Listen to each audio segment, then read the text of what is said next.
So hello everyone, welcome to the lecture series of fluid mechanics. This is lecture number 52 of the video lecture series of fluid mechanics, and in this lecture we are going to start a topic stream function.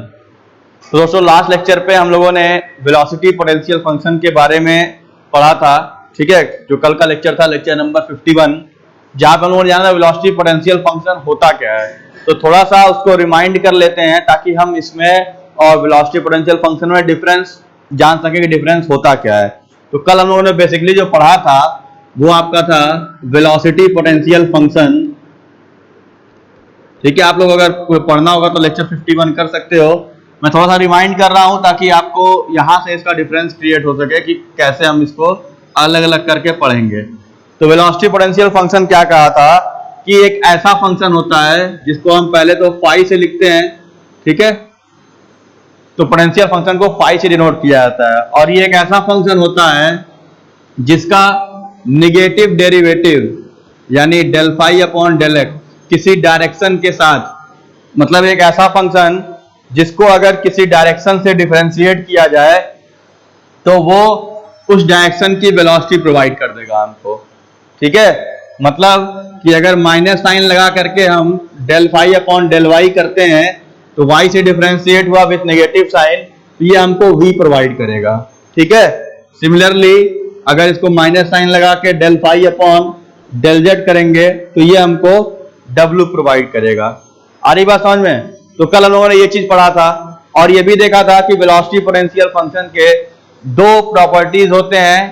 पहला तो ये कि आपने देखा कि जब हम velocity potential function की वैल्यू कंटिन्यूटी इक्वेशन में रख रहे थे तो वहां पे एक लाप्लास इक्वेशन बना del two phi upon del s del y plus del two phi upon del s del y, ये बन रहा था आपका, ठीक है।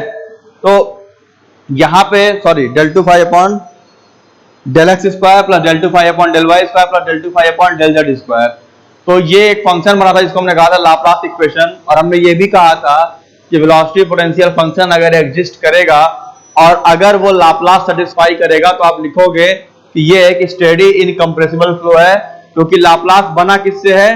कंटिन्यूटी इक्वेशन से, ठीक है। जो हम लोगों ने कल निकाला था वो इतना निकल के आया था del two phi upon del x square plus del two phi upon del y square plus del two phi upon del z square is equal to 0, ठीक है।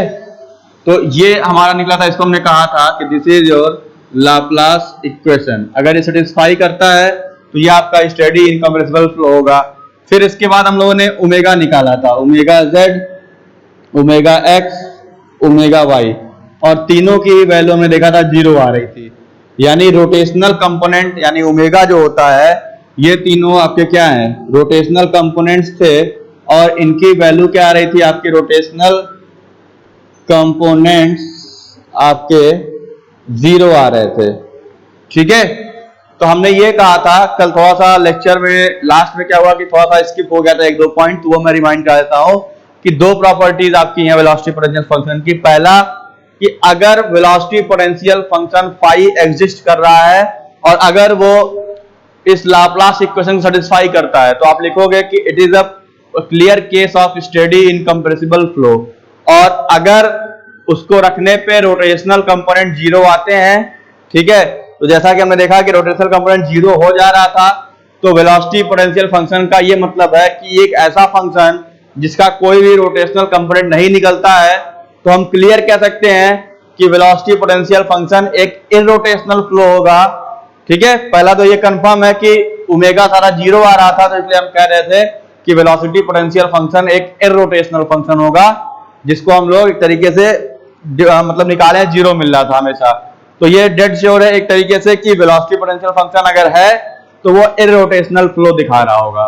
दूसरा पॉइंट ये रहेगा कि अगर वो फंक्शन एग्जिस्ट कर रहा होगा तो आपका वहां पे लाप्लास इक्वेशन चेक करोगे, अगर चेक हो जाता है, सेटिस्फाई होता है, तो वो स्टेडी इनकम्प्रेसिबल भी होगा, ठीक है। तो यहाँ पे डाउट किस में है? स्टेडी इनकम्प्रेसिबल में। और जिसमें डाउट नहीं है वो क्या है? वो है आपका इररोटेशनल फ्लो।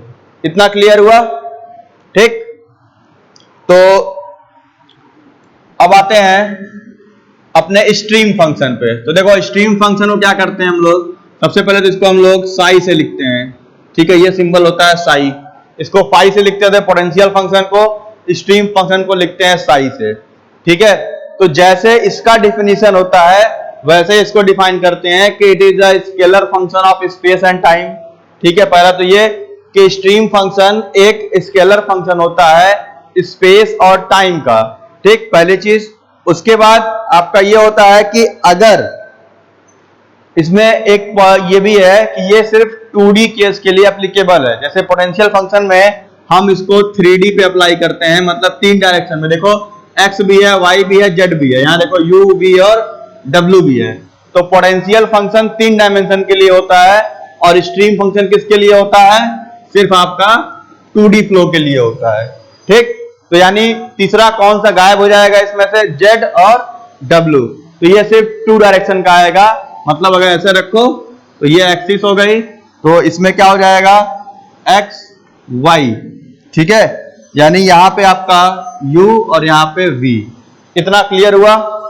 अब अगर इसको डिफाइन करना हो तो डिफाइन कैसे करते हैं? तो डेफिनेशन क्या कहता है कि stream function is a scalar function of space and time whose partial derivative with any direction provides the velocity right angle to that direction। मतलब कि एक तो ये स्केलर फंक्शन है स्पेस और टाइम का, दूसरा अगर इसका पार्शियल डेरिवेटिव लिया जाए किसी डायरेक्शन के साथ तो वो उस डायरेक्शन के परपेंडिकुलर कंपोनेंट की वेलोसिटी प्रोवाइड करेगा।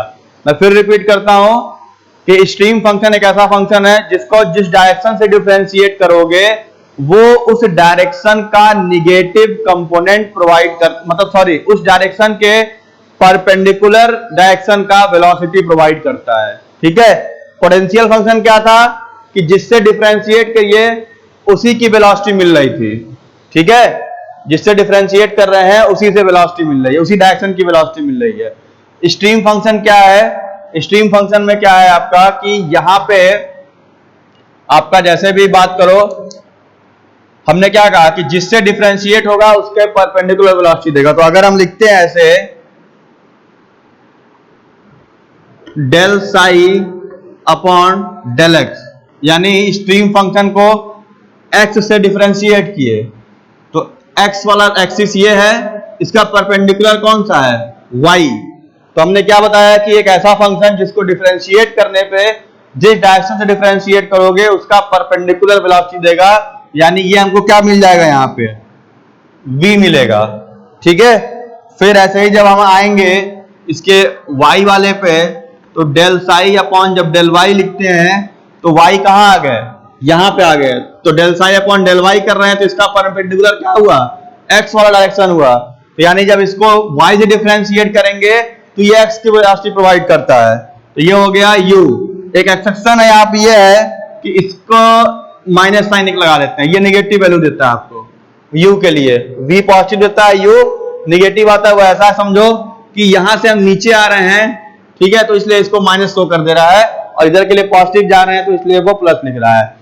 अगर समझना हो तो कॉन्सेप्ट के लेकर है, बाकी ऐसे याद रख लो कि del psi upon del X V देगा, del psi upon del Y minus U देता है। ठीक है, अब डिफरेंस देखो, मैंने ये क्यों रिपीट किया? वेलोसिटी पोटेंशियल, वेलोसिटी पोटेंशियल में क्या है? Del phi upon del x, ये आपको यू प्रोवाइड कर रहा है।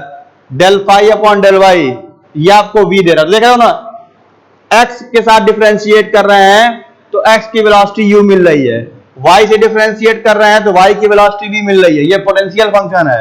और अगर यही स्ट्रीम फंक्शन में आएंगे हम लोग, ये बेसिकली आपका क्या है? ये आपका स्ट्रीम फंक्शन है। तो अगर स्ट्रीम फंक्शन में आएंगे तो स्ट्रीम फंक्शन में हमने x से डिफरेंशिएट किया तो x के परपेंडिकुलर y है, तो y की वेलोसिटी v होती है, वो हमें मिल रही है। सिमिलरली जब हम y से डिफरेंशिएट करेंगे तो y के परपेंडिकुलर u होता है, तो हमें उसकी वेलोसिटी u मिल रही है। ठीक है, मतलब y का परपेंडिकुलर x, x की वेलोसिटी u होगी। ठीक है, तो ये नोट कर लो, अगर डिफरेंशियल नोट कर लो। देखो, stream function is defined as the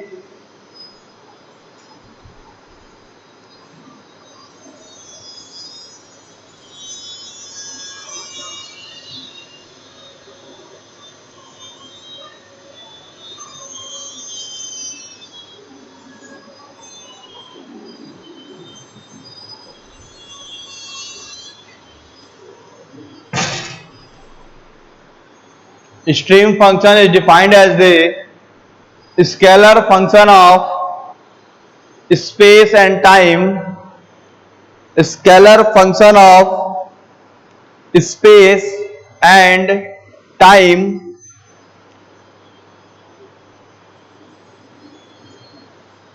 whose partial derivative या such that its partial derivative, चाहे whose लिख लो या such that its partial derivative with respect to any direction, with respect to any direction gives the velocity component, gives the velocity component, gives the velocity component at right angle bracket 90 degree, right angle bracket 90 degree, right angle to that direction, to that direction, यानी जिसके साथ differentiate करेंगे उसके 90 degree के component की velocity provide करेगा. It is denoted by Sai, it is denoted by Sai and only applicable for two-dimensional flow, and only applicable for two-dimensional flow. ये सिर्फ टू डायमेंशनल फ्लो के लिए वैलिड है. तो ये डायग्राम बना लो एक्स वाई वाला और इसको नोट कर लो, फिर इसके कंडीशन निकालते हैं कि कैसे कैसे कौन सी कंडीशन सेटिस्फाई होगी इसकी.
तो ये हो गया इतना.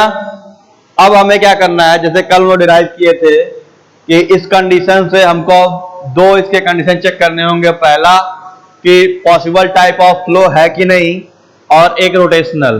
ठीक है, तो सबसे पहले क्या करते हैं, इसको कंटिन्यूटी इक्वेशन पे अप्लाई करते हैं. वेलोसिटी पोटेंशियल का सिर्फ ये मतलब था यहाँ लिखने का कि आपको इजीली इसमें डिफरेंस बताया जा सके. ठीक है, तो आते हैं कंटिन्यूटी इक्वेशन वाले पे.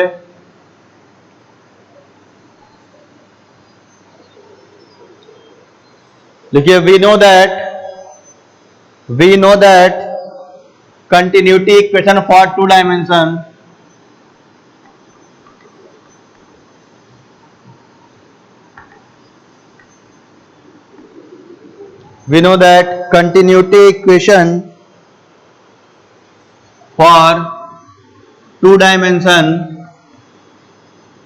स्टेडी इनकम्प्रेसिबल फ्लो के लिए क्या होगा, del u upon del x plus del v upon del y is equal to 0. ये टू डायमेंशनल के लिए होता है. ठीक, अब क्या करेंगे इस इक्वेशन में, यानी ये इक्वेशन नंबर सेकंड है, तो इसमें क्या करेंगे, इक्वेशन नंबर सेकंड में इक्वेशन 1 की वैल्यू पुट अप करते हैं. ठीक है, substituting the value of equation 1 in equation second, यानी u वाली वैल्यू क्या होगी, minus del psi upon del y. v वाली वैल्यू क्या होगी, del phi upon del x. ठीक, तो ये आ जाएगा del by del x of किस क्या होगा, u की जगह minus del psi upon del y plus del y of v, v की जगह क्या हो जाएगा del psi upon del x is equal to 0। ठीक, सिंपल कंटिन्यूटी इक्वेशन में u और v की वैल्यू यहां से रखी गई है, तो इसको सॉल्व करोगे तो क्या आ जाएगा minus del two psi upon del x del y plus del two psi upon del y del x is equal to 0। ठीक, अब यहां लिखोगे if psi is a continuous function, if psi is a continuous function then अगर psi continuous function है तो del two psi upon del x del y is equal to del two psi upon del y del x। मतलब कि अगर psi एक continuous function है तो चाहे उसको पहले x से डिफरेंशिएट करो बाद में y से करो, या पहले y से डिफरेंशिएट करो बाद में x से करोगे, वो वैल्यू सेम होगी। तो अगर ये कंटिन्यूअस फंक्शन है तो ये वैल्यू सेम हो जाएगी और आपका ये दोनों कंपोनेंट क्या होगा सेम होकर के कैंसिल हो जाएगा। यानी जब कंटिन्यूटी इक्वेशन में हम कोई भी स्ट्रीम फंक्शन पुट कर रहे हैं तो वो 0 हो जा रहा है। देखो यहाँ पे हमने ये बराबर किया तो ये देखो ये आपस में कट गया भाई, del two psi upon del x del y, del two psi upon del y del x, एक प्लस है एक माइनस। हमने ये देखा कि अगर साई कंटिन्यूअस फंक्शन है तो चाहे उसको एक्स से डिफरेंशिएट करो पहले चाहे वाई से डिफरेंशिएट करो, दोनों वैल्यू सेम आएगी, तो इसलिए दोनों को हम लोगों ने कैंसिल कर दिया।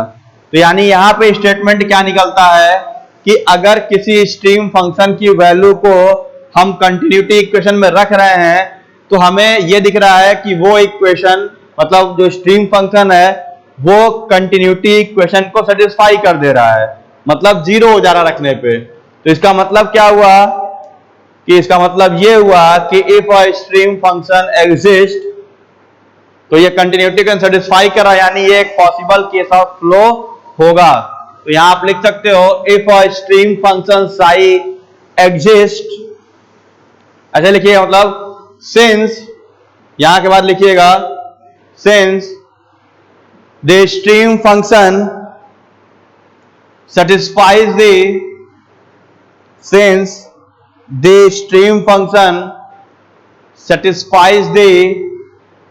continuity equation, since the stream function satisfies the continuity equation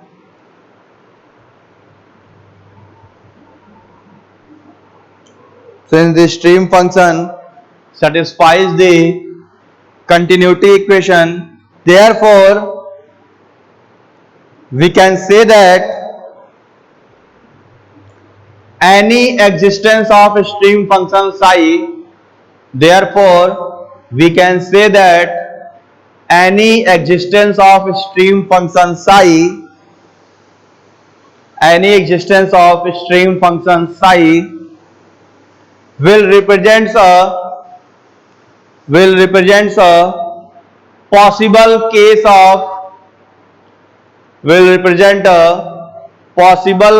of steady incompressible fluid flow, possible case of steady incompressible fluid flow, steady incompressible fluid flow. ठीक,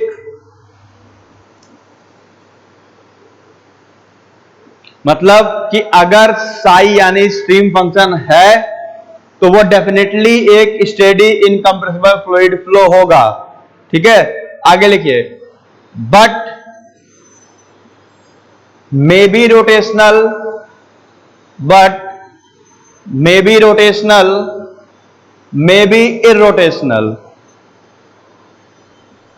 अब ये कह रहा है कि हो सकता है ये रोटेशनल हो हो सकता है ये इरोटेशनल भी हो, ठीक है, ये श्योर नहीं है। एक चीज तो श्योर है कि फ्लो होगा और स्टेडी इनकम्प्रेसिबल फ्लूइड फ्लो होगा, लेकिन ये हम श्योर नहीं कर सकते कि ये एक रोटेशनल फ्लो होगा या इरोटेशनल होगा। जबकि वेलोसिटी पोटेंशियल में क्या था कि वेलोसिटी पोटेंशियल फंक्शन अगर फाई है तो इसका मतलब ये है कि वो एक तरीके से इरोटेशनल फ्लो होगा। लेकिन क्योंकि यहाँ पे अभी ऐसा कुछ क्लियर नहीं है, हमने रोटेशन फाइंड आउट नहीं किया है, तो अभी हम जस्टिफाई इसको नहीं कर सकते। यहाँ इफ एंड बट है कि may be rotational may be irrotational हो सकता है, ठीक है। लेकिन वेलोसिटी पोटेंशियल फंक्शन में क्या है कि अगर वो एग्जिस्ट करता है तो हमेशा ही एक तरीके से इरोटेशनल फ्लो होगा। इसको नोट कर लो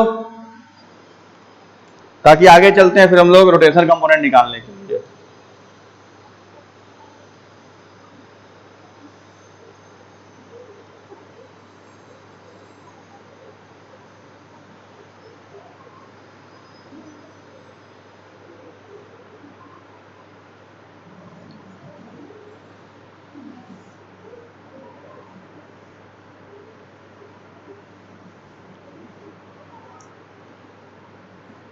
एक चीज डिफरेंस ध्यान देना कि स्ट्रीम फंक्शन 2D के लिए होता है, वेलोसिटी पोटेंशियल 3D के लिए होता है।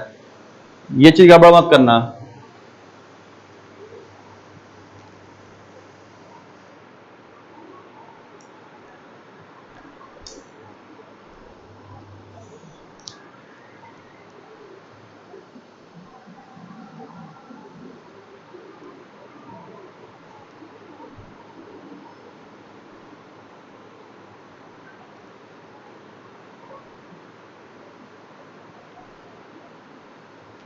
आपको डिफरेंस समझ में आ रहा होगा कि अगर हम लोग अपना वेलोसिटी पोटेंशियल फंक्शन देख रहे थे तो जब हमने उसमें कंटिन्यूटी इक्वेशन में वैल्यू रखी थी, मतलब इसी इक्वेशन में हमने जब फाई की वैल्यू रखी थी तो हमको लाप्लास इक्वेशन मिल रहा था, ठीक है। अगर किसी को याद होगा, नहीं तो लेक्चर 51 करोगे, अगर किए होगे तो डिफरेंस समझ में आ रहा होगा कि सेम कंटिन्यूटी इक्वेशन में अगर हम पोटेंशियल फंक्शन की वैल्यू पुटअप करते थे तो यहाँ जीरो ना मिलके हमको लाप्लास मिलता था और फिर हम उसको निकालते थे कि क्या वो फ्लो है या नहीं है।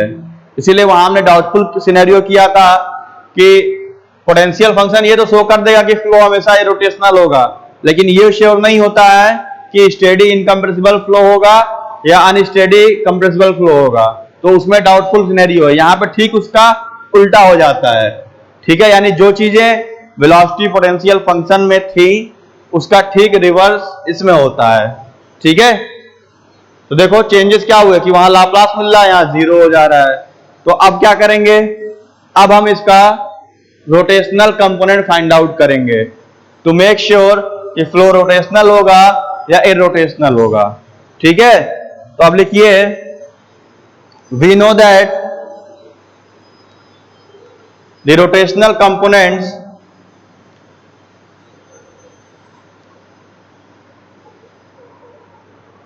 रोटेशनल कंपोनेंट्स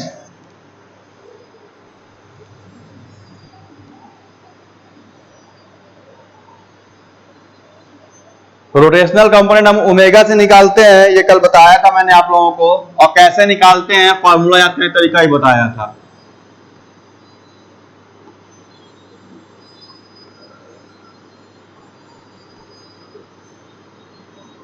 रोटेशनल कंपोनेंट मैंने बताया सिंपल कि ऐसे x, y और z बना लो, ठीक।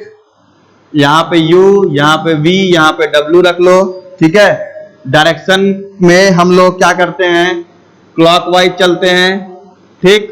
और वेलोसिटी में क्या होता है, हम लोग एंटी क्लॉकवाइज चलते हैं, ठीक है। तो यहां पे क्या था, हमने पहले कहा कि तीन कंपोनेंट निकलते हैं, omega z, omega x, omega y, ठीक है। मैंने कहा था 1/2, 1/2, 1/2 सब में आता है, ठीक। अब अंदर क्या रहेगा, तो मैंने कहा कि z पे हो, ठीक है। तो z की वेलोसिटी w है। हमने कहा वेलोसिटी में हम एंटी क्लॉक चलेंगे, w के बाद कहां जाएंगे, v पे, तो हो जाएगा डेल v। और डायरेक्शन में कहा जाएंगे, आगे जाएंगे तो del v upon del x हो जाएगा, माइनस लगा लिए। अब v पे आ गया तो v के बाद क्या आ रहा है u, तो डेल u, x के बाद क्या आ रहा है डेल y, ये निकल गया omega z। Similarly omega x निकालना हो तो x पे हो यानी u पे, कहां जाओगे w पे, तो डेल w, और x के साथ कहां जाओगे डेल y। ठीक, अब y पे आ गया तो डायरेक्शन z हो गया, w के बाद v हो गया, तो minus del v by del z। ठीक है, अब y पे आ गए तो y पे है वेलोसिटी v है तो ये हो जाएगा डेल u। ठीक है, और y के बाद क्या जाएगा डेल z हो जाएगा, नीचे आएंगे डायरेक्शन में।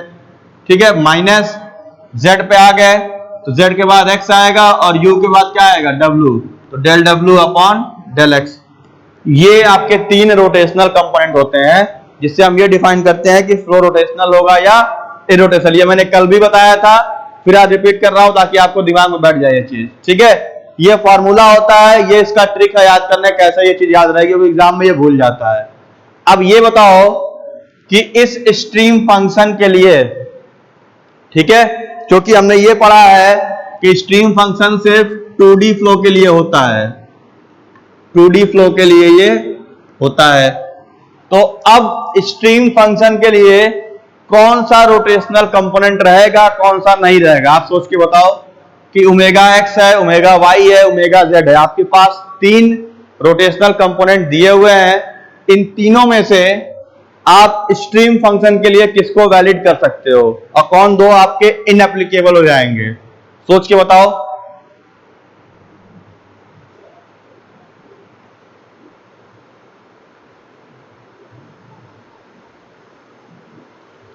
नहीं समझ में आ रहा है?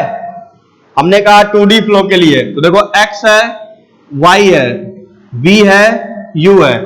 स्ट्रीम फंक्शन में आपका ना तो z है और ना ही आपका w है, तो यानी ना तो हम z निकाल सकते हैं ना w देख सकते हैं। तो कौन कौन सा कंपोनेंट हट जाएगा, देखो अब ऐसा नहीं ओमेगा z झटा दो, ठीक है, क्योंकि ओमेगा z निकाल सकते हो भाई, del v upon del x निकल जाएगा, del u upon del y भी निकाल लोगे। क्यों, क्योंकि x और y और u और v तो उससे निकल सकता है ना स्ट्रीम फंक्शन से।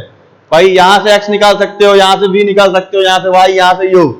आते हैं ओमेगा x वाले में, ये ओमेगा है w नहीं है, रोटेशन को हम ओमेगा से लिखते हैं। ठीक है, तो w और इसमें डिफरेंस ध्यान देना कि w ऐसे लिख लेना और ओमेगा ऐसे लिख लेना, थोड़ा सा घुमा करके। जैसे देखो मैंने यहां घुमाया है, w सिंपल लिखा हुआ है, तो ओमेगा ऐसे लिखोगे। ठीक है, अब क्या देखोगे, ओमेगा एक्स निकालने के लिए डेल आपका w चाहिए और z चाहिए, तो स्ट्रीम फंक्शन 2D है, w और z नहीं होता है, तो यानी ये आपका इनवैलिड हो गया, नहीं निकलेगा रोटेशन कंपोनेंट इसका x में। ठीक, y में आते हैं, z चाहिए w चाहिए, z w है ही नहीं स्ट्रीम फंक्शन के लिए, तो ये भी खत्म हो गया। जबकि वेलोसिटी पोटेंशियल में तीनों आता है तो वहां तीनों निकाले थे, यहां ये दोनों खत्म हो गए, तो क्या करोगे, इन दोनों को हटा दोगे।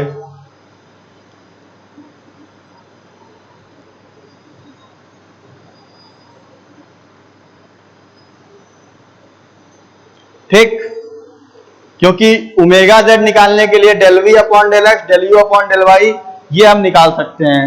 ठीक, ये इसका ट्रिक है, डायरेक्शन के लिए क्लॉकवाइज, वेलोसिटी के लिए एंटी क्लॉकवाइज। ठीक है, तो ये कल भी मैंने बताया था, इसको अभी भी नोट कर सकते हो, नोट करना आपको।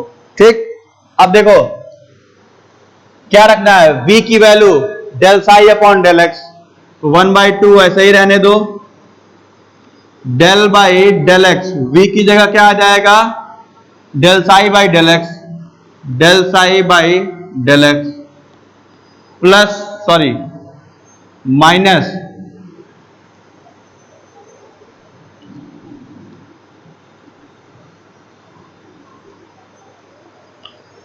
Del by del y of u, u कितना देगा minus del psi upon del Y, minus del psi upon del y. तो सॉल्व करो, देखो क्या आएगा, ये 1/2 किसकी वैल्यू निकल रही है, ये ओमेगा जेड की, ओमेगा जेड की वैल्यू निकल रही है, तो ये हो जाएगा 1/2 del 2 psi upon del x square, del 2 psi upon del x square minus minus यहां है plus del 2 psi upon del y square होगा, del 2 psi upon del y square.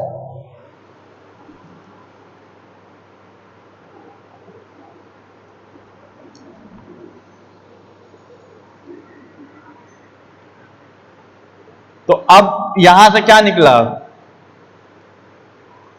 ये भी क्या चीज है, आपका 2 डायमेंशनल इक्वेशन है, ठीक है, यानी ये भी आपका तरीके से लाप्लास इक्वेशन प्रोवाइड कर रहा है हमको, ठीक है, क्योंकि अगर यहां पे हम रखेंगे इसको बराबर जीरो कब कर सकते हो, फॉर लिखोगे यहां पे for irrotational flow, for irrotational flow omega Z is equal to 0, तो इसको 0 रखने पे 1/2 भेद खत्म हो जाएगा, ये बचेगा del 2 psi upon del x square plus del 2 psi upon del y square is equal to 0, ठीक है, ये हो गया, ठीक। मतलब कि अगर हम मानते हैं कि ओमेगा को 0 करना यानी फ्लो क्या होगा इररोटेशनल, तो उसके लिए आपको ये इक्वेशन सेटिस्फाई करना होगा, और ये कौन सा इक्वेशन है, ये आपका लाप्लास इक्वेशन है, second order derivative, that is your Laplace equation. तो अब क्या है इसमें कि अगर आपके पास कोई स्ट्रीम फंक्शन दिया है तो आप पहला चीज तो ये कहोगे कि अगर स्ट्रीम फंक्शन है तो वो एक तरीके से स्टेडी इनकंप्रेसिबल फ्लूइड फ्लो है, ये तो डेड श्योर है क्योंकि यहां ये निकल चुका है, कंटिन्यूटी इक्वेशन सेटिस्फाई कर ले रहा है। लेकिन वहां डाउट ये है कि may be rotational may be irrotational, उसके लिए ओमेगा जेड निकालोगे। अगर ओमेगा जेड निकलने पे यानी लाप्लास इक्वेशन में साई की वैल्यू पुट अप करोगे, यानी यहां पे साई की वैल्यू रखोगे, यहां पे साई यानी स्ट्रीम फंक्शन की वैल्यू रखोगे, अगर 0 होता है, ठीक है, तो लिखोगे कि hence since this stream function satisfies the Laplace equation therefore it is an irrotational flow, और अगर सेटिस्फाई नहीं करता है तो फिर आपका वो रोटेशनल फ्लो हो जाएगा, क्योंकि रोटेशनल कंपोनेंट 0 होता है तो इरोटेशनल फ्लो होता है, और अगर 0 नहीं होता है तो एक तरीके से रोटेशनल फ्लो होगा। तो लिख लीजिए यहां पे इसके दो properties of stream functions are, दो प्रॉपर्टीज है, एक लिखवा चुका हूं, ठीक है, दोनों फिर से नोट कर लो। प्रॉपर्टीज ऑफ स्ट्रीम फंक्शन में if stream function psi exist, if stream function psi exist, it is a possible case of fluid flow, it is a possible case of fluid flow which may be rotational or irrotational, which may be rotational or irrotational।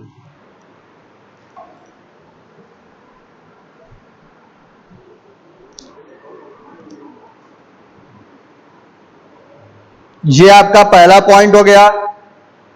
दूसरा property ये कहेगा if stream function satisfies the Laplace equation, इसको कोई numbering कर लेना, मान लो first second third fourth कुछ भी मान लो, ये क्वेश्चन नंबर 4 हो गया।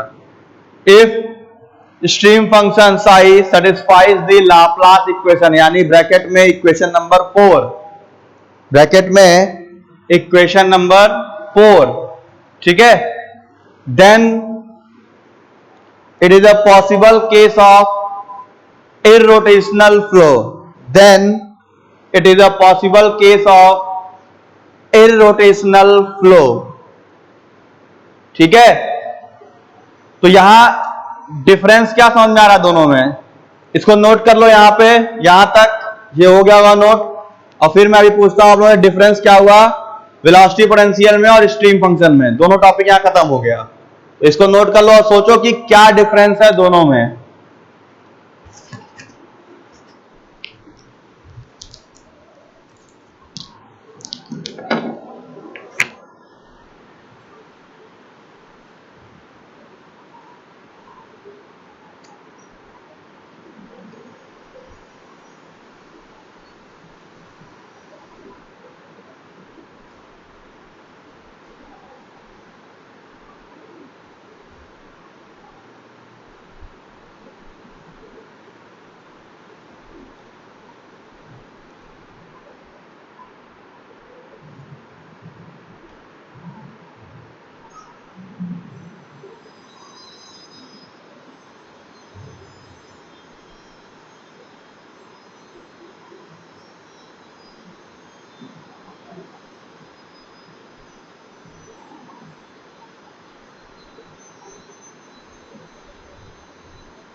तो ये नोट हो गया। तो डिफरेंस क्या बताओगे आप लोग, खुद बताओ कि दोनों में अगर कोई पूछता है कि what is difference between a velocity potential function and a stream function, तो क्या डिफरेंशिएट करोगे आप लोग? सबसे पहला कि अगर स्ट्रीम ये फंक्शन है तो वेलोसिटी पोटेंशियल 3D के लिए है, स्ट्रीम फंक्शन 2D के लिए, पहला पॉइंट। दूसरा, अगर वेलोसिटी पोटेंशियल आपका एग्जिस्ट करता है तो वो हमेशा ही इरोटेशनल फ्लो होगा। स्ट्रीम फंक्शन में क्या कहोगे कि भाई स्ट्रीम फंक्शन अगर एग्जिस्ट करेगा तो हमें चेक करना पड़ेगा कि रोटेशनल है या नहीं है। हम ये श्योर नहीं है, लेकिन वेलोसिटी पोटेंशियल हम श्योर हैं कि वो एक इरोटेशनल फ्लो ही प्रोवाइड करता है। तीसरा, अगर लाप्लास इक्वेशन को चेक करेंगे, ठीक है, मतलब सॉरी ये कहने का मतलब है कि अगर हम लाप्लास इक्वेशन में यानी कंटिन्यूटी वाले में वैल्यू पुटअप करेंगे और अगर वो सेटिस्फाई होता है कंटिन्यूटी इक्वेशन से, तो वेलोसिटी पोटेंशियल में ये होता है कि भाई आपका ये श्योर है, मतलब सॉरी वेलोसिटी पोटेंशियल में ये श्योर नहीं है कि स्टेडी इनकम्प्रेसिबल फ्लो होगा। जबकि स्ट्रीम फंक्शन में हमने ये देखा कि जैसे ही कंटिन्यूटी इक्वेशन में साई की कोई वैल्यू आके रख रही है वो जीरो हो जा रहा है, जबकि आपका वहां पे वेलोसिटी पोटेंशियल में जीरो नहीं होता है।